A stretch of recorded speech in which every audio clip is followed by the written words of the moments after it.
안녕하세요. 건영대학교 의과대학 생명교실 김신혜입니다. 오늘은 지난 시간 세포에 이어서 두 번째 근육에 대한 수업을 하도록 하겠습니다. 오늘의 수업 주제는 근육의 구조와 기능입니다. 수업에 앞서 학습 목표에 대해서 말해보도록 하겠습니다. 오늘의 주제는 근육입니다. 그렇기 때문에 근육의 명칭, 미세 섬유에 대해서 잘 기억을 하시고 근육이 어떻게 수축을 하는지에 대한 수축 기전을 수업하도록 하겠습니다. 그 과정을 설명하고 그리고 수축에 필요한 칼슘이라는 이온과 에너지원인 ATP의 역할에 대해서 설명하도록 하겠습니다. 근육의 길이가 변할 때 일어나는 장력의 발생에 대한 설명을 하고 운동의 형태인 등장성 수축과 등척성 수축을 비교하는 수업을 하도록 하겠습니다. 또한 근육이 수축할 때 필요로 하는 ATP, 즉 에너지를 어떻게 생성하고 분해해서 에너지를 만들게 되는지에 대한 에너지 대사를 설명하고 근육의 또 다른 종류인 골격근 말고의 민무늬근 혹은 평활근이라고 합니다. 이 근육에 대한 종류와 특성을 말하며 또 이 근육에 대한 수축 과정을 설명하도록 하겠습니다. 골격근의 구조를 먼저 살펴보도록 하겠습니다.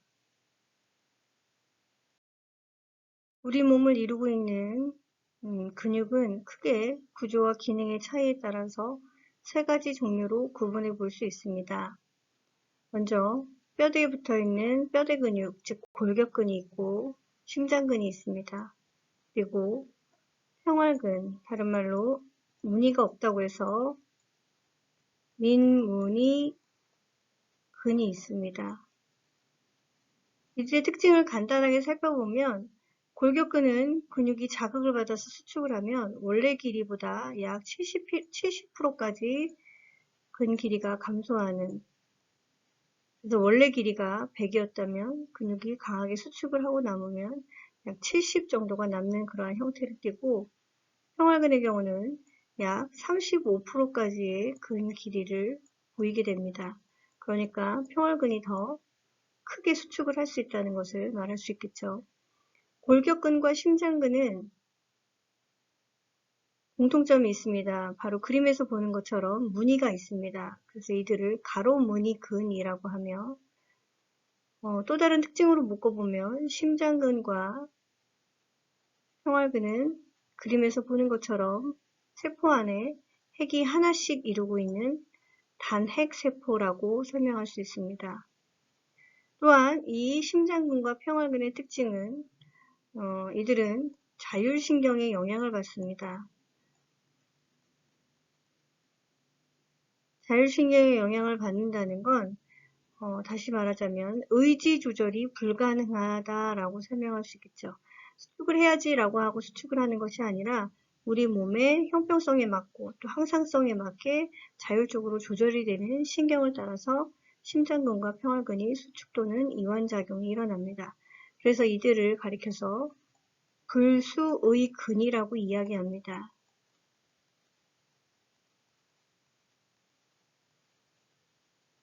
이렇게 심장근과 평활근의 경우는 수축이 자율적으로 자율신경에 의해서 조절되는 것에 반해 골격근의 경우는 운동신경에 영향을 받습니다.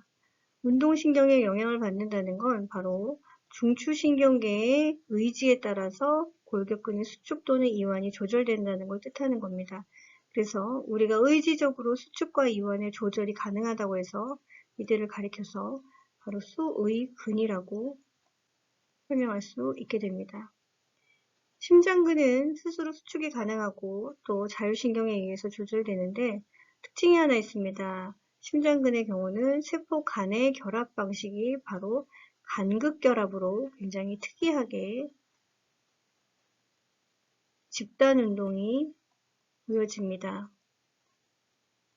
여러 개의 세포가 동시에 수축하는 특징을 보일 수 있다고 얘기하겠죠. 민무늬근도 마찬가지로 간극결합을 보이는 조직이 있고 그렇지 않은 조직이 있습니다. 이와 같이 단단히 평활근의 경우는 간극결합이 일어납니다. 그러나 다단히 평활근, 수축의 단위가 여러 개다라는 뜻으로 다단위 평활근은 간극결합이 일어나지 않는 그러한 특징을 갖게 되죠. 그래서 민문이근의 경우는 어떠한 조직은 똑같이 평활근, 민문이근이지만 움직이는 형태가 좀 단단히 한꺼번에 움직이는 집단 운동이 일어나는 반해 또 어떠한 조직에서는 다단히 평활근으로 각각 개별적인 자극을 받아 움직이는 운동성을 갖는 특징이 보여지게 됩니다. 근육은 골격근, 심장근, 민무늬 근육으로 나눠봤을 때 골격근과 심장근의 공통점은 무늬가 있다는 것.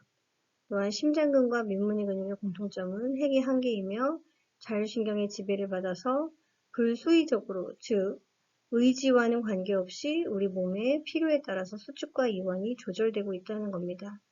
골격근의 특징은 운동신경의 지배를 받기 때문에 우리가 의지적으로 수축과 이완이 이루어질 수 있다는 그러한 특징이 나타나고 있습니다. 또한 골격근과 심장근은 분열 능력이 없습니다. 분열 능력이 없다는 것은 더 이상 재생할 수 없는 조직이라는 겁니다. 상해를 입거나 혹은 세포에 문제가 생겼을 때는 더 이상 세포가 자발적으로 재생 능력을 통해서 기능을 다시 얻어내는 것은 아니라는 것입니다. 그래서 기능이 더 이상 나타날 수 없는 그런 특징이 있지만 단단히 평활근의 경우는 보존 능력이 있습니다. 예를 들면 위장관이나 방광이나 혹은 자궁 등은 이렇게 보존 능력이 있는 그런 특징이 있습니다. 다단히 평활근의 경우는 분열 능력이 있는 부분도 있지만 없는 부분도 있습니다.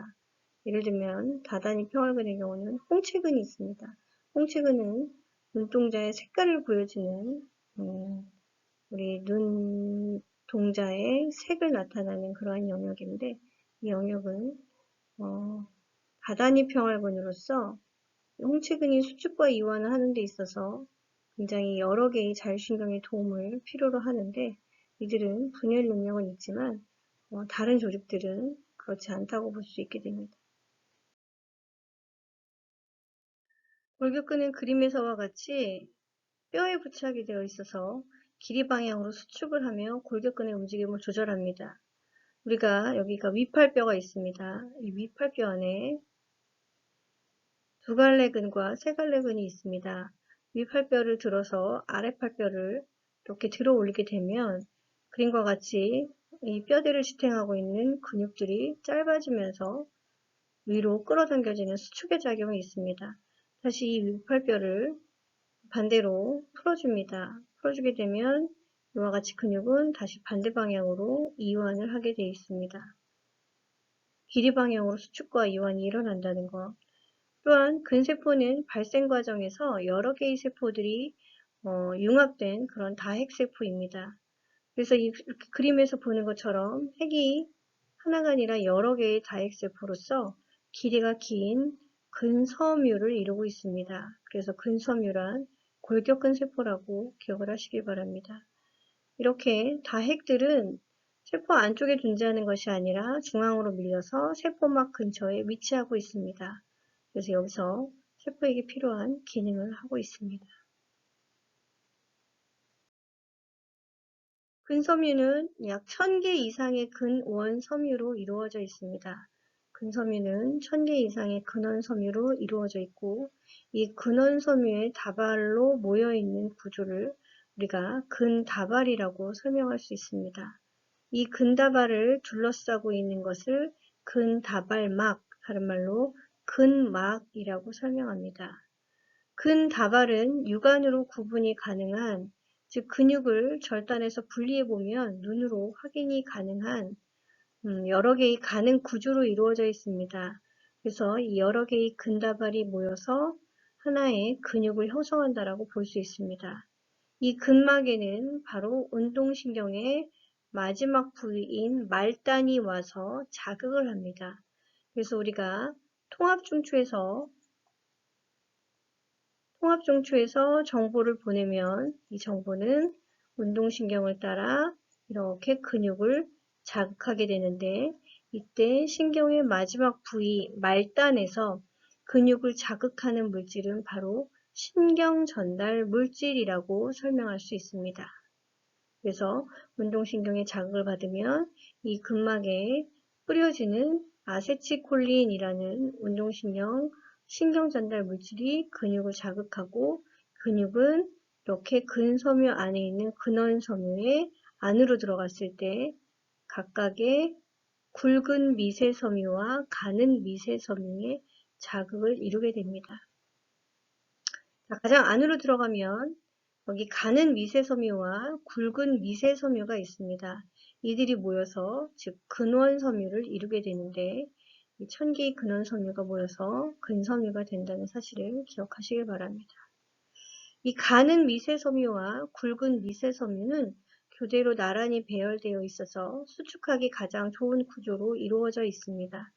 굵은 미세섬유와 가는 미세섬유가 배열되어 있는데 이 배열되어 있는 형태에 따라서 이와 같이 색이 진한 부위가 있고 색이 연한 부위가 있는데 색이 진한 부위는 굵은 미세섬유와 가는 미세섬유의 겹침이 많이 이루어진 부분이고 이렇게 색이 연한 부위는 겹침이 거의 이루어지지 않는 형태로 굵은 미세섬유만 존재하거나 혹은 가는 미세섬유만 존재하는 영역이라고 살펴볼 수가 있습니다. 그렇다면 어떠한 구조를 이루고 있는지 조금 더 자세히 살펴보겠습니다. 근원섬유의 미세 구조는 다음과 같습니다. 안으로 들어갔을 때 굵은 미세섬유와 가는 미세섬유로 이루어져 있는데 이 그림이 바로 이와 같이 표현이 됩니다. 여기 보면 액틴이 있습니다. 액틴은 바로 가는 미세섬유입니다. 미오신은 액틴보다도 두께가 두껍습니다. 그래서 얘를 굵은 미세섬유라고 설명하게 됩니다. 그러면 액틴과 미오신이 서로 겹쳐있는 부분과 겹쳐있지 않는 부위로 우리가 설명할 수 있게 되고 액틴과 미오신이 서로 이렇게 교차되어서 나열되어 있는 방식 안에서 이 나열 방식이 계속 반복되고 있습니다. 이 하나의 나열 방식이 형성되는 이 부위를 바로 근절이라고 설명하고 근절은 근수축의 최소 단위다라고 기억할 수 있습니다. 그렇다면 굵은 미세섬유인 미오신과 가는 미세섬유인 액틴이 어떠한 구조로 이루어져 있는지 살펴보면 이 중앙에 미오신이 놓여 있습니다. 미오신은 이 M선을 사이에 두고 계속해서 반복적으로 나열되어 있는 형태를 띠게 됩니다. 그리고 그 양옆으로 액틴이 겹쳐 있거나 혹은 겹쳐 있지 않는 형태를 띠면서 액틴이 좌우로 이렇게 위아래로 나열이 되어 있습니다. 액틴을 부착하고 있는 Z선과 Z선에 매달려 있다라고 생각을 하면 됩니다. 그렇다면 근절이란 근수축의 최소 단위이면서 다시 얘기하면 Z선과 Z선의 사이 영역이라고 설명할 수 있습니다. 기억하시길 바랍니다. 근절은 근수축의 최소 단위이면서 Z선과 Z선 사이의 영역이라고 설명할 수 있겠죠. 그렇다면 액틴과 미오신이 서로 겹쳐있는 모습으로 확인해 봤을 때 색으로 구별해 보도록 하겠습니다. 여기 A대가 있습니다. A대는 미오신만으로 형성되어 있는 영역입니다. 그러면 I대는 겹쳐있지 않는 액틴으로만 구성되어 있는 영역입니다. 그렇지만 A대 안에는 이렇게 미오신이 존재하는 부위도 있지만 미오신과 액틴이 겹쳐있는 영역도 있습니다. 그러니까 바로 이 영역을 제외한 나머지 이 부분입니다. 자, 여기 빗살 모양으로 친 이 부분은 아무래도 액틴과 미오신이 서로 겹쳐 있기 때문에 색이 진한 부위, 그래서 이 영역이 되겠습니다. 자, A대지만 미오신으로만 구성이 되어 있는 영역은 바로 여기 이 부분입니다. 그래서 여기 이 부위를 가리켜서 H구역이라고 설명합니다. 즉, 액틴과 겹치지 않는 미오신만의 영역이라고 설명할 수 있고 그리고 액틴만 존재하는 부위를 우리가 I대라고 설명합니다. 자, 이와 같은 형태로 띄고 있다가 근육이 운동신경의 자극을 받아서 이 근육이 수축 운동을 하기 시작을 합니다. 그렇다면 어떠한 모습으로 변하는지 살펴보면 M선을 기준으로 액틴이 안쪽으로 이렇게 슬라이딩해서 들어갑니다. 그래서 겹쳐있지 않았었던 여기 H구역 안으로 액틴이 들어오는 거죠. 그럼 어떻게 될까요? 그렇죠. 액틴이 안으로 들어오면서 이 H구역은 사라집니다. 그렇다면 H구역이 사라지면 여기 홀로 남아있었던 액틴이 안으로 끌려 들어가는 상황이니까 여기 I대는 어떻게 될까요? 그렇죠. I대도 사라지게 됩니다. 근육이 수축을 할 때 변화할 수 있는 구역입니다. H구역이 사라지고 I대가 사라집니다. 그럼 A대는 어떻게 될까요? A대는 미오신이 갖고 있는 모든 전체 영역이기 때문에 이 A대는 변화하지 않습니다. 다만 이 Z선과 Z선 사이에 이루고 있는 근절이라는 영역이 전체적으로 짧아지는 형태를 띠게 됩니다. 그래서 Z선과 Z선 사이의 길이, 즉 근절이 짧아집니다. 근육이 수축을 하는 형태는 단순하게 설명하면 미오신을 중심으로 액틴이 미오신 안쪽으로 슬라이딩해서 들어가는 형태라고 볼 수 있습니다. 그래서 기억하시길 바랍니다. 근육이 만약에 수축을 한다면 I대가 변화하고 H구역이 변화하고 그리고 근절이 짧아집니다. 이 근절이란 어느 영역이냐? Z와 Z 사이의 영역이라고 설명할 수 있습니다. 그러나 근육이 수축을 한다 해도 변화하지 않는 부위는 바로 A대라고 기억을 하시길 바랍니다. 미오신을 조금 더 살펴보겠습니다. 미오신의 모습은 다음과 같습니다. 이렇게 액틴하고 무언가 결합을 할 수 있는 연결다리가 포함이 되어 있습니다. 그래서 액틴은 미오신이 갖고 있는 이 연결다리에 부착이 되면서 어떠한 움직임이 보여지는데, 그래서 이 머리를 살펴보면 다음과 같습니다. 미오신은 굵은 미세섬유로 머리라는 영역이 있고 그리고 꼬리라는 영역이 있습니다. 미오신의 꼬리가 여러 개가 모여서 이와 같이 굵은 미세섬유를 형성하고 있고, 미오신의 머리 윗부분, 즉 머리 여기 정수리 부분쯤 됩니다. 여기 정수리 부분쯤이라고 얘기한다면 바로 액틴과의 결합 부위. 여기서는 측면으로 보이지만 실은 머리 꼭대기라고 설명할 수 있습니다. 여기가 이제 결합 부위라고 설명할 수 있고요. 그리고 머리의 측면은 ATP와 붙을 수 있는 ATP의 결합 부위가 있습니다. 이 ATP가 붙을 수 있는 ATP의 결합 부위는 함께 ATP를 분해할 수 있는 ATP 분해 효소, 즉 ATP AG를 같이 갖고 있는 영역이라고 기억을 하시길 바랍니다. ATP의 결합 부위에는 ATP 분해 요소가 함께 존재하고 있다. 근육이 수축을 하게 되면 아까 말씀드린 것처럼 M선을 향해 액틴이 안으로 들어옵니다. 이 들어오는 형태는 어떠한 형태냐면 이렇게 머리 위에 액틴이 붙고 이 액틴은 안으로 끌려 들어오면서 이렇게 세워져 있었던 미오신의 머리가 같이 꺾여 버립니다. 그래서 어느 선을 향해 들어오느냐? 바로 여기 M선을 향해 미오신의 머리가 안으로 꺾여 이동되면서 다시 얘기하면 서로 만나 이동하는 형태, 즉 교차 연결 다리를 형성하게 된다는 겁니다. 자, 기억하시길 바랍니다. 여기 액틴과 미오신이 만나 미오신의 머리가 꺾여서 안으로 끌려 들어오는 형태, 교차 연결 다리다. 즉 수축하는 형태는 교차 연결 다리를 형성한다 라고 기억하길 바랍니다.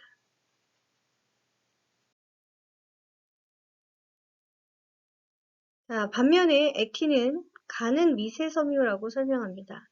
가는 미세섬유는 구조가 크게 세 가지가 있습니다. 하나는 트로포닌이 있고 그리고 트로포미오신이 있으며 세 번째는 G액틴이 있습니다.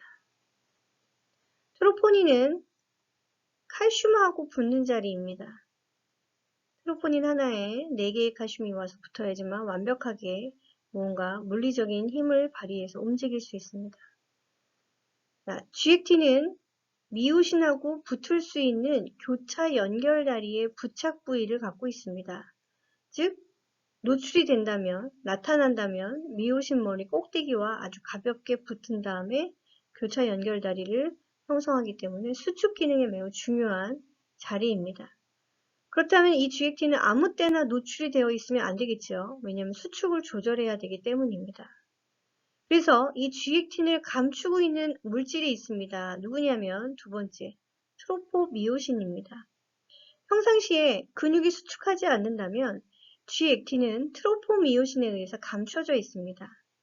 그러다가 근육이 수축을 해야 된다면, 즉 교차 연결다리를 형성해야 된다면 트로포미오신이 조금 더 뒤쪽으로 이동을 하면서 그 이동함과 동시에 여기 G-액틴의 교차 연결다리의 부착 부위가 나타나면 그때 이 자리에 미오신의 머리가 붙고 미오신의 머리가 꺾여서 교차 연결다리를 형성하면서 수축을 만들어낼 수 있습니다.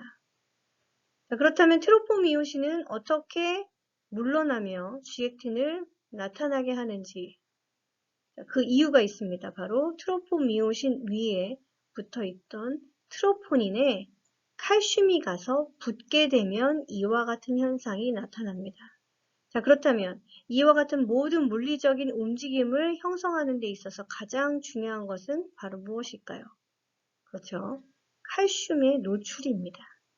자, 다시 정리합니다. 칼슘이 트로포닌에 가서 붙습니다. 그러면 트로포닌 아래에 존재하는 트로포미오신이 자리를 바꿔줍니다. 즉, 뒤로 물러나게 되고, 그럼 트로포닌에 감춰져 있었던 G-액틴이 노출됩니다.